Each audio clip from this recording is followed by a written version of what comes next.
So I think probably a good topic. A lot of people are deep into prep. Yeah, A lot of people maybe have experienced prep, and preparation isn't always for a bodybuilding show. Could be a photo shoot. A lot of people out yeah, there. So anybody that's went through this, so it kind of ties in with what you're talking about there.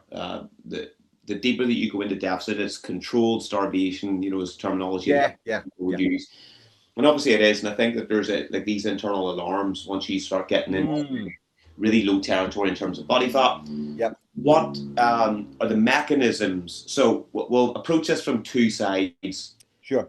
What are the mechanisms for hunger management? So if we look at food sources, now particularly if we look at it and go, right, your calories are have to be X because that is the Yeah, deficit that you require to lose weight. So there's nothing that maybe that person can change about that metric in this moment. yeah, yeah. But what can they do in terms of food selection that is going Okay, to help mitigate some of the symptoms that hunger brings? okay. That is a great question, and I really like it.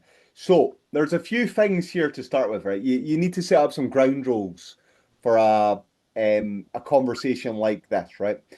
And I guess that the ground rules are if you remove cravings from this, because I think it's important to make a distinction, and people don't realize there is something called hunger, and then there's something called appetite, right? And those are not the same thing.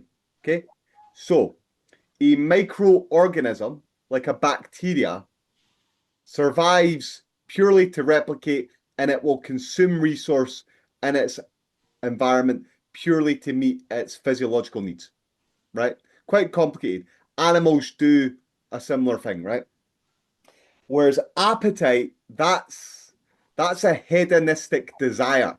That is, I fancy having this. I have a craving for this, so I'm going to eat this. Now, you will crave or have an appetite for food items which might not necessarily satisfy your hunger.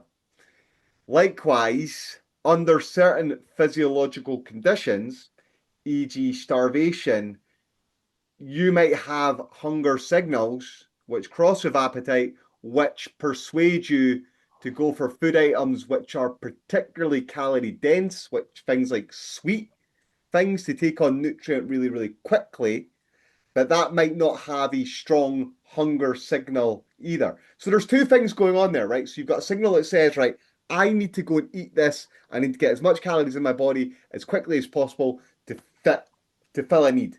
And first is like that. Yeah, you just need fluid. You just Yeah. need it in there, right? Right away.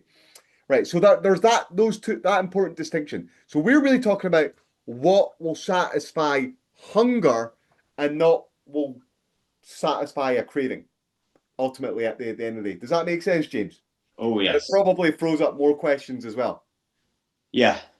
Well, I think like the sort of subject matter that I'm actually looking to discuss. So Oh, I know where I think I know where you're going with, but yeah, go on. it is how can we create? So we know like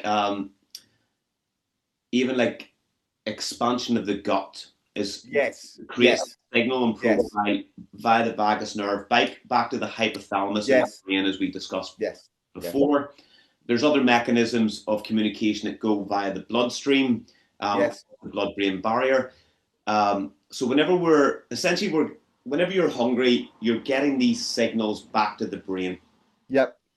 Um, so how can we mitigate that communication? Now, bear in mind that obviously, if the gut is empty or emptier, the Mhm. signaling is potentially going to be elevated. So whenever you feel that rumbly sensation, you haven't really consumed food. What are the best food sources would you suggest to consume in order to create enough gut volume that's going to mitigate some of that signaling process back to the hypothalamus? Okay, that's nice. You set it up nicely because you use the words gut volume and food volume and things like that a few times, and that's an important concept to appreciate as well. I actually attended a conference recently where people were talking about satiety and so on, and I learned a few things that I wasn't aware of. Like the long and short of it is, real foods are more satiating than, and I hazard to call them processed foods because I always sort of think is it the right term, but non-food items or food intimates, and these are ultra processed foods essentially. So